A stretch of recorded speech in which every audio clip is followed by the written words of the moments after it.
The Adventure of the Retired Colourman by Arthur Conan Doyle. Read by Martin Prichard. Sherlock Holmes was in a melancholy and philosophic mood that morning. His alert practical nature was subject to such reactions. "Did you see him?" he asked. "You mean the old fellow who has just gone out?" "Precisely." "Yes, I met him at the door." "What do you think of him?" "A pathetic, futile, broken creature." "Exactly, Watson. Pathetic and futile. But is not all life pathetic and futile? Is not his story a microcosm of the whole? We reach. And what is left in our hands at the end? A shadow. Or worse than a shadow, misery. Is he one of your clients? Well, I suppose I may call him so. He has been sent on by the yard. Just as medical men occasionally send their incurables to a quack. They argue that they do nothing more, and that whatever happens the patient can be no worse than he is. What is the matter? Holmes took a rather soiled from the table. Josiah Amberley. He says he was junior partner of Brickfall and Amberley, who are manufacturers of artistic materials. You will see their names upon paint boxes. He made his little pile, retired from business at the age of 61, bought a house at Lewisham, and settled down to rest after a life ceaseless grind. One would think his future was tolerably assured. Yes, indeed. Holmes glanced over some notes which he had scribbled upon the back of an envelope. Retired in 896. Early in 97, he married a woman 20 years younger than himself, a good-looking woman, too. If the photograph does not flatter. A competence, a wife, life, leisure. It seemed a straight road which lay before him. And yet within 2 years he is, as you have seen, as broken and miserable a creature as crawls beneath the sun. What has happened? The old story, Watson. A treacherous friend and a fickle wife. It would appear that Amberley has one hobby in life, and it is chess. Not far from him at Lewisham there lives a young doctor who is also a chess player. I have noted his name as Dr. Ray Ernest. Ernest was frequently in the house, and an intimacy between him and Mrs. Amberley was a natural sequence, for you must admit that our unfortunate client has few outward graces, whatever his inner virtues may be. The couple went off together last week, destination untraced. What is more, the faithless spouse, off the old man's deed box as her personal luggage, with a good part of his life's savings within. Can we find the lady? Can we save the money? A commonplace problem so far as it has developed, and yet a vital one for Josiah Amberley. What you do about it? Well, the immediate question, my dear Watson, happens to be, what will you do? If you will be good enough to understudy me, you know that I am preoccupied with this case of the 2 Coptic patriarchs, which should come to a head today. I really have not time to go out to Lewisham, and yet evidence taken on the spot has a special value. The old fellow was quite insistent that I should go, but I explained my difficulty. He is prepared to meet a representative. By all means, I answered. I confess I don't see that I can be of much service, but I am willing to do my best, and so it was that, on a summer afternoon, I set forth to Lewisham, little dreaming that in a week the affair in which I was engaging would be the eager debate of all England. Holmes lay with his gaunt figure stretched in his deep chair, pipe curling forth slow wreaths of acrid tobacco, while his eyelids drooped over his eyes, so lazily that he might almost have been asleep, were it not that, at any halt or questionable passage of my narrative, they half lifted, and 2 gray eyes, as bright and keen as rapiers, transfixed me with their searching glance. The Haven is the name of Mr. Josiah Amberley's house, I explained. I think it would interest you, Holmes. It is like some penurious patrician who has sunk into the company of his inferiors. You know, that particular quarter, the monotonous brick streets, the weary suburban highways. Right in the middle of them, a little island of ancient culture and comfort, lies this old home, surrounded by a high sun-baked wall mottled with lichens and topped with moss. The sort of wall. Cut out the poetry, Watson, said Holmes severely. I note that it was a high brick wall. Exactly. I should not have known which was the haven had I not asked a lounger who was smoking in the street. I have a reason for mentioning him. He was a tall, dark, heavily mustached, rather military-looking man. He nodded in answer to my inquiry and gave me a curiously questioning glance, which came back to my memory a little later. I had hardly entered the gateway before I saw Mr. Amberley coming down the drive. I only had a glimpse of him this morning, and he certainly gave me the impression of a strange creature. But when I saw him in full light, his appearance was even more abnormal. I have, of course, studied it, and yet I should be interested to have your impression, said Holmes. He seemed to me like a man who was literally bowed down by care. His back was curved, as though he carried a heavy burden. Yet he was not the weakling that I had at first imagined, for his shoulders and chest have the framework of a giant, though his figure tapers away into a pair of spindled legs. Left shoe wrinkled, right one smooth. I did not observe that. No, you wouldn't. I spotted his artificial limb. But proceed. I was struck by the snaky locks of grizzled hair which curled from under his old straw hat, and his face with its fierce, eager expression and the deeply lined features. Very good, Watson. What did he say? He began pouring out the story of his grievances. We walked down the drive together, and of course I took a good look round. I have never seen a worse-kept place. The garden was all running to seed, giving me an impression of wild neglect in which the plants had been allowed to find the way of nature rather than of art. How any decent woman could have tolerated such a state of things, I don't know. The house, too, was slatternly to the last degree, but the poor man seemed himself to be aware of it, and to be trying to remedy it, for a great pot of green paint stood in the center of the hall, and he was carrying a thick brush in his left hand. He had been working on the woodwork. He took me into his dingy sanctum, and we had a long chat. Of course, he was disappointed that you had not come yourself. I hardly expected, he said, that so humble an individual as myself, especially after my heavy financial loss, could obtain the complete attention of so famous a man as Mr. Sherlock Holmes. I assured him that the financial question did not arise. No, of course, it is art for art's sake with him, said he. But even on the artistic side of crime, he might have found something here to study. And human nature, Doctor. Watson, the black ingratitude of it all. When did I ever refuse one of her requests? Was ever a woman so pampered? And that young man, he might have been my own son. He had the run of my house. And yet see how they have treated me. Dr. Watson, it is a dreadful, dreadful world. That was the burden of his song for an hour or more. He had, it seems, no suspicion of an intrigue. They lived alone save for a woman who comes in by the day and leaves every evening at 6. On that particular evening old Amberley, wishing to give his wife a treat, had taken 2 upper circle seats at the Haymarket Theatre. At the last moment she had complained of a headache and had refused to go. He had gone alone. There seemed to be no doubt about the fact, for he produced the unused ticket which he had taken for his wife. That is remarkable, most remarkable, said Holmes, whose interest in the case seemed to be rising. Pray continue, Watson. I find your narrative most arresting. Did you personally examine this ticket?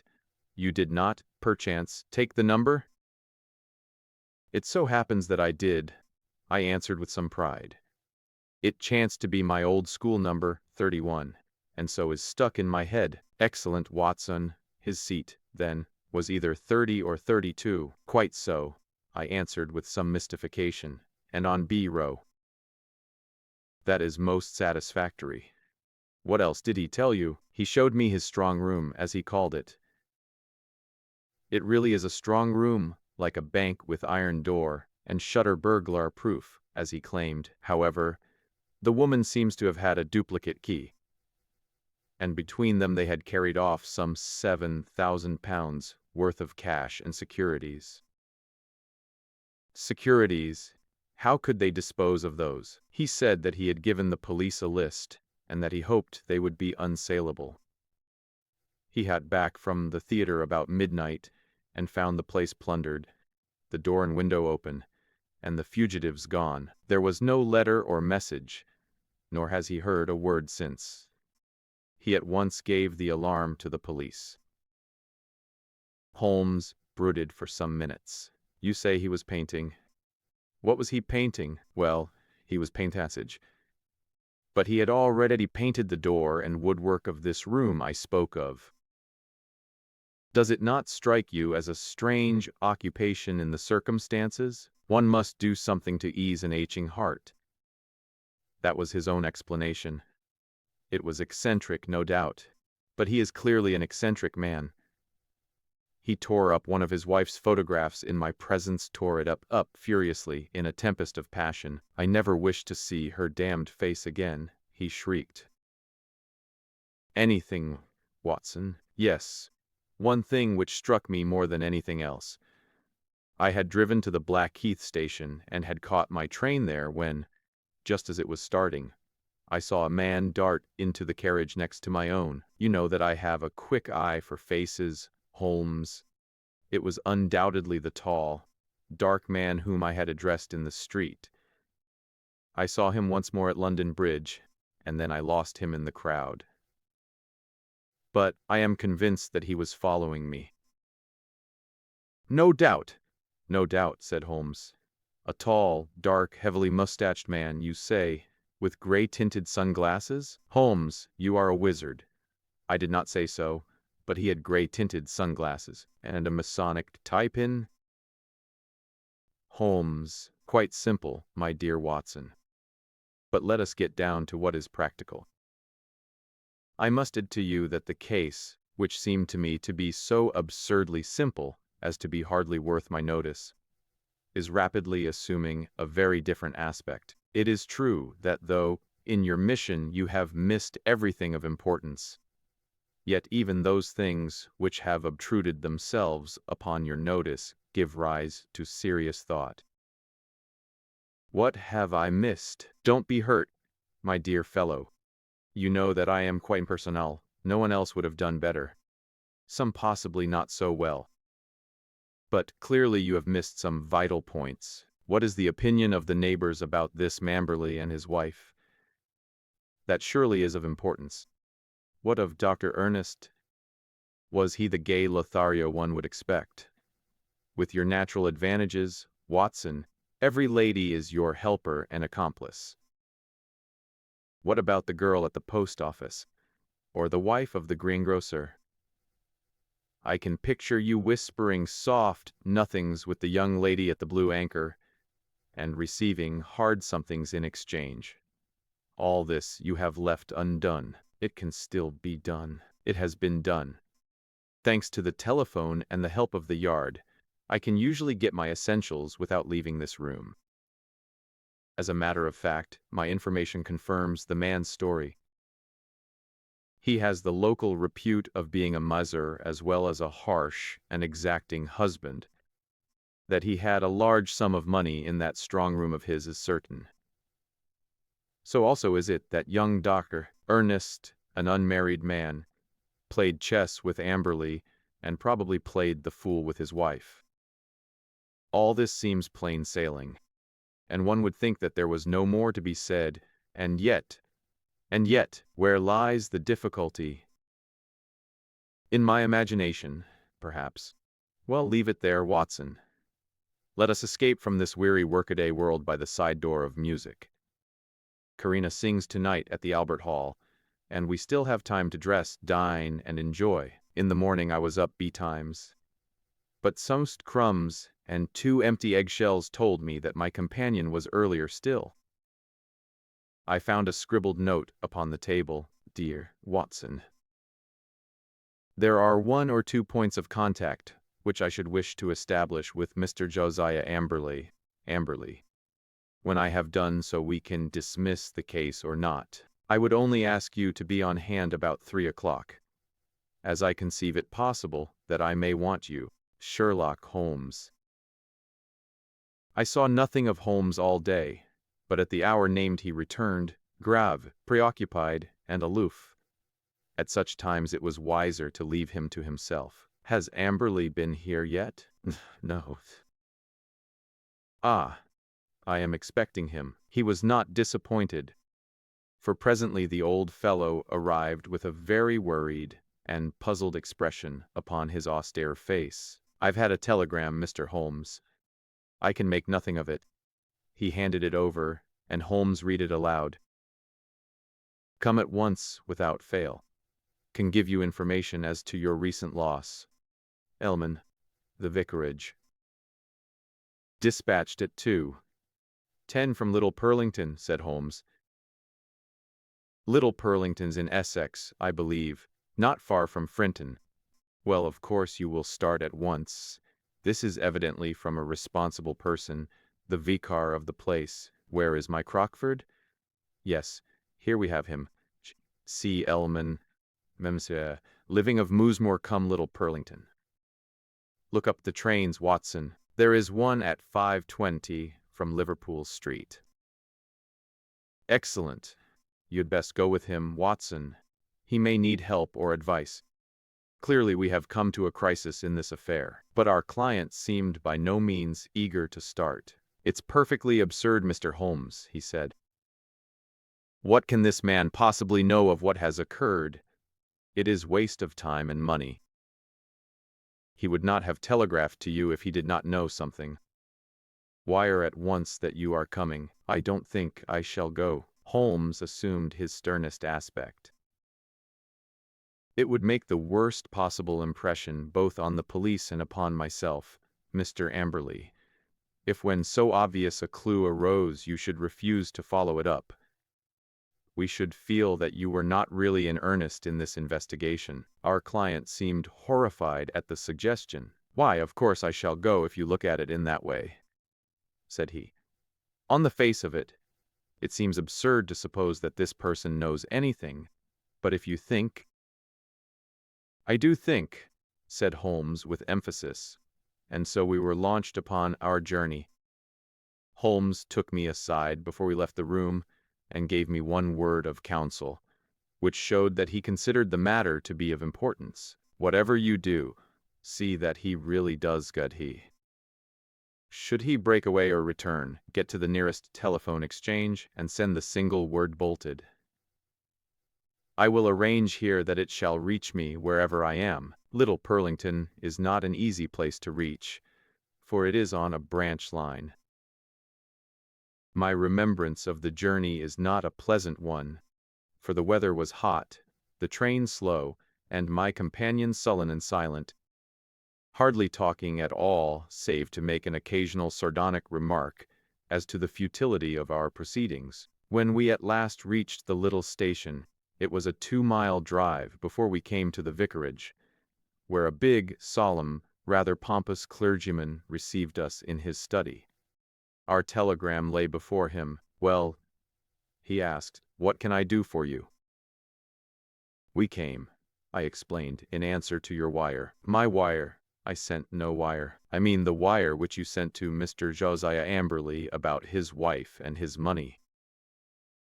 If this is a joke, sir, it is a very questionable one, said the vicar, angrily.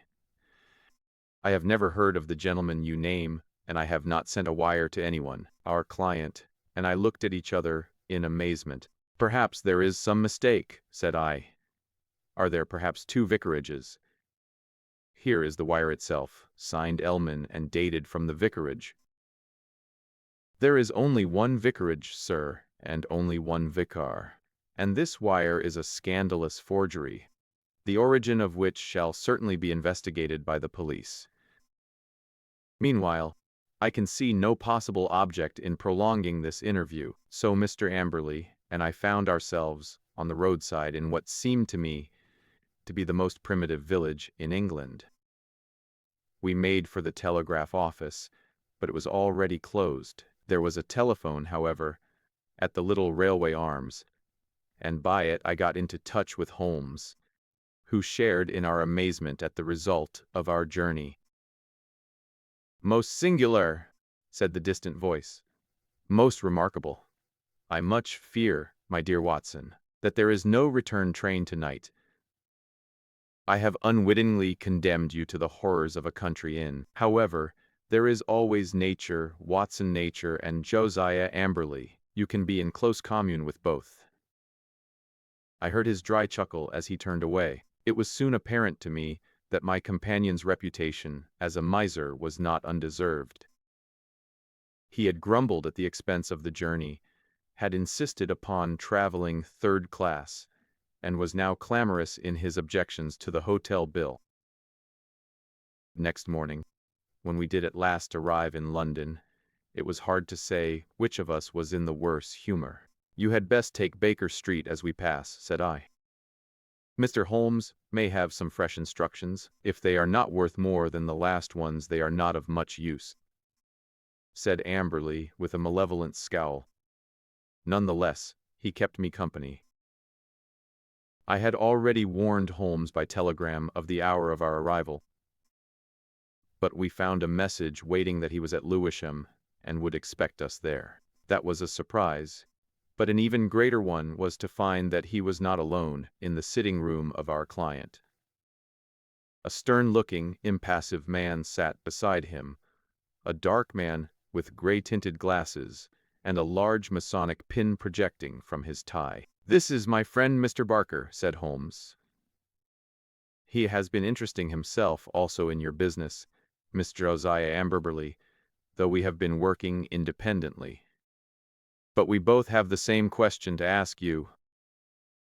Mr. Amberley sat down heavily. He sensed impending danger. I read it in his straining eyes and his twitching features. "What is the question, Mr. Holmes?" "Only this. What did you do with the bodies?" The man sprang to his feet with a hoarse scream. He clawed into the air with his bony hands. His mouth was open, and for the instant he looked like some horrible bird of prey. In a flash we got a glimpse of the real Josiah Amberley, a misshapen demon with a soul as distorted as his body. As he fell back into his chair, he clapped his hand to his lips as if to stifle a cough. Holmes sprang at his throat like a tiger and twisted his face towards the ground. A white pellet fell from between his gasping lips. "No shortcuts, Josiah Amberley. Things must be done decently and in order." "What about it, Barker?" "I have a cab at the door," said our taciturn companion. "It is only a few hundred yards to the station. We will go together. You can stay here, Watson. I shall be back within half an hour." The old Colourman had the strength of a lion in that great trunk of his, but he was helpless in the hands of the two experienced man-handlers. Wriggling and twisting, he was dragged to the waiting cab, and I was left to my solitary vigil in the ill-omened house. In less time than he had named, however, Holmes was back, in company with a smart young police inspector. "I've left Barker to look after the formalities." You had not met Barker, Watson. He is my hated rival upon the Surrey shore. When you said a tall, dark man, it was not difficult for me to complete the picture. He has several good cases to his credit, has he not, Inspector? "He has certainly interfered several times," the inspector answered with reserve. "His methods are irregular, no doubt, like my own. The irregulars are useful sometimes, you know. You, for example, with your compulsory warning about whatever he said being used against him, could never have bluffed this rascal into what is virtually a confession. Perhaps not. But we get there all the same, Mr. Holmes. Don't imagine that we had not formed our own views of this case, and that we would not have laid our hands on our man. You will excuse us for feeling sore when you jump in with methods which we cannot use, and so rob us of the credit. There shall be no such robbery, Mackinnon. I assure you that I efface myself from now onward, and as to Barker, he has done nothing save what I told him. The inspector seemed considerably relieved. That is very handsome of you, Mr. Holmes. Praise or blame can matter little to you, but it is very different to us when the newspapers begin to ask questions. Quite so. But they are pretty sure to ask questions anyhow, so it would be as well to have answers. What will you say, for example, when the intelligent and enterprising reporter asks you what the exact points which aroused your suspicion and finally gave you a certain conviction as to the real facts? The inspector looked puzzled. We don't seem to have got any real facts yet, Mr. Holmes. You say that the prisoner, in the presence of 3 witnesses, practically confessed by trying to commit suicide that he had murdered his wife and her lover. What other facts have you? Have you arranged for a search? There are 3 constables on their way. Then you will soon get the clearest fact of all. The bodies cannot be far away. Try the cellars and the garden. It should not take long to dig up the likely places. This house is older than the water pipes. There must be a disused well somewhere. Try your luck there. But how did you know of it, and how was it done? I'll show you first how it was done, and then I will give the explanation which is due to you, and even more to my long-suffering friend here, who has been invaluable throughout. But first, I would give you an insight into this man's mentality. It is a very unusual one, so much so that I think his is more likely to be Broadmoor than the scaffold. He has, to a high degree, the sort of mind which one associates with the medieval Italian nature rather than with the modern Briton. He was a miserable miser who made his wife so wretched by his niggardly ways that she was a ready prey for any adventurer. Such a one came upon the scene in the person of this chess-playing doctor. Amberley excelled at chess, one Mark Watson of a scheming mind. Like all misers, he was a jealous man, and his jealousy became a frantic mania. Rightly or wrongly, he suspected an intrigue. He determined to have his revenge, and he planned it with diabolical cleverness. Come here. Holmes led us along the passage with as much certainty as if he had lived in the house, and halted at the open door of the strong room. "Pooh! What an awful smell of paint!" cried the inspector. "That was our first clue," said Holmes. "You can thank Dr. Watson's observation for that, though he failed to draw the inference. It set my foot upon the trail. Why should this man at such a time be filling his house with strong odors? Obviously, to cover other smell which he wished to conceal some guilty smell, which would suggest suspicions. Then came the idea of a room such as you see here with iron door and shutter, a hermetically sealed room. Put those 2 facts together, and whither do they lead? I could only determine that by examining the house myself. I was already certain that the case was serious, for I had examined the box office at the Haymarket Theatre, another of Dr. Watson's bull's-eyes, and ascertained that neither B30 nor 32 of the upper circle had been occupied that night. Therefore, Amberley had not been to the theatre, and his alibi fell to the ground. He made a bad slip when he allowed my astute friend to notice the number of the seat taken for his wife. The question now arose how I might be able to examine the house. I sent an agent to the most impossible village I could think of, and summoned my man to it at such an hour that he could not possibly get back. To prevent any miscarriage, Dr. Watson accompanied him. The good vicar's name I took, of course, out of my Crockford. Do I make it all clear to you? It is masterly, said the inspector in an awed voice. There being no fear of interruption, I proceeded to burgle the house. Burglary has always been an alternative profession had I cared to adopt it, and I have little doubt that I should have come to the front. Observe what I found. You see the gas pipe along the skirting here. Very good.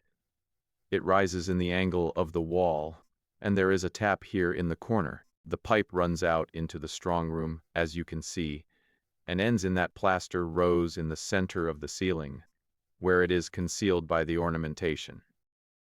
That end is wide open. At any moment, by turning the outside tap, the room could be flooded with gas. With door, shutter closed, and the tap full on, I would not give 2 minutes of conscious sensation to anyone shut up in that little chamber. By what devilish device he decoyed them there I do not know. But once inside the door, they were at his mercy. The inspector examined the pipe with interest. One of our officers mentioned the smell of gas. But of course the window and door were open then, and the paint, some of it, already about. He had begun the work of painting the day before, according to his story. But what next, Mr. Holmes? Well, then came an incident which was rather unexpected to myself. I was slipping through the pantry window in the early dawn when I felt a hand inside my collar, and a voice said, "Now, you rascal, what are you doing in there?" When I could twist my head round, I looked into tinted spectacles of my friend and rival, Mr. Barker. It was a curious foregathering, and set us both smiling. It seems that he had been engaged by Dr. Ray Ernest's family to make some investigations, and had come to the same conclusion as to foul play. He had watched the house for some days, and had spotted Dr. Watson as one of the obviously suspicious characters who had called there.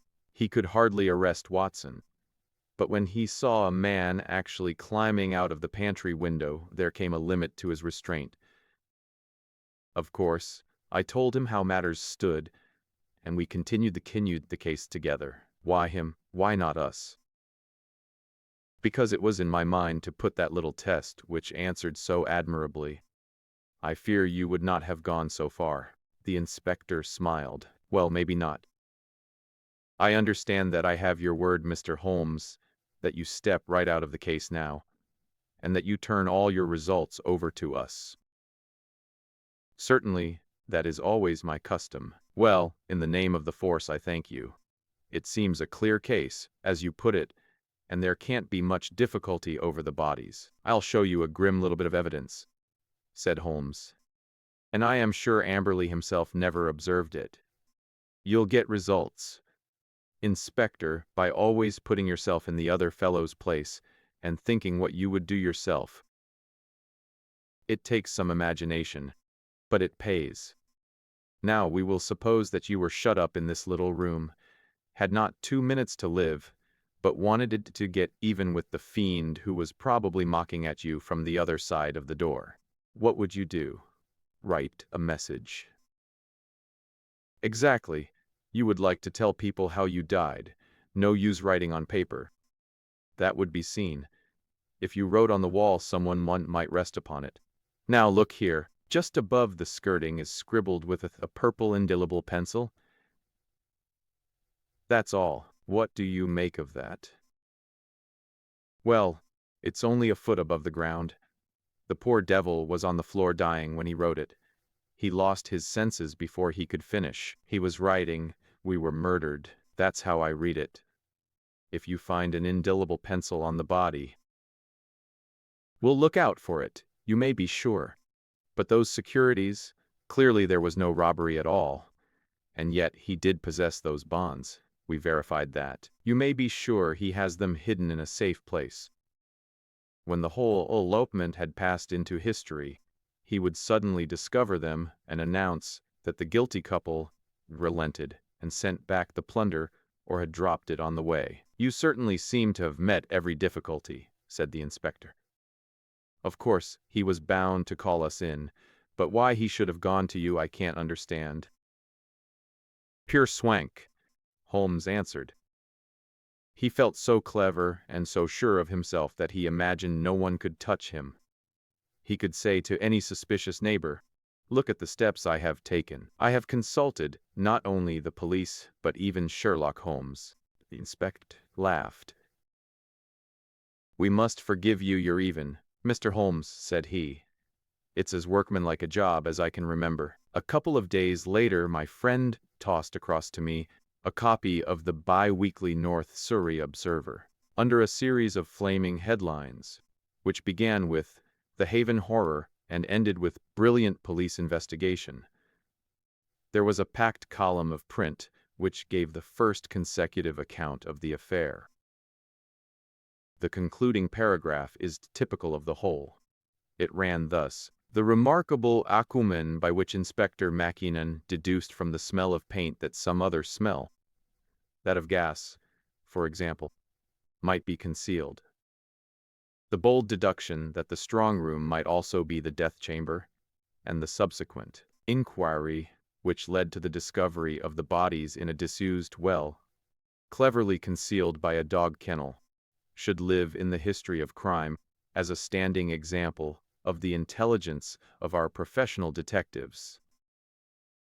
"Well, well, Mackinnon is a good fellow," said Holmes with a tolerant smile. "You can file it in our archives, Watson. Some day the true story may be told. This text is provided to you as is, without any warranty. No warranties of any kind, expressed or implied, are made to you as to the text or any medium it may be on, including but not limited to warranties of merchantability or fitness for a particular purpose."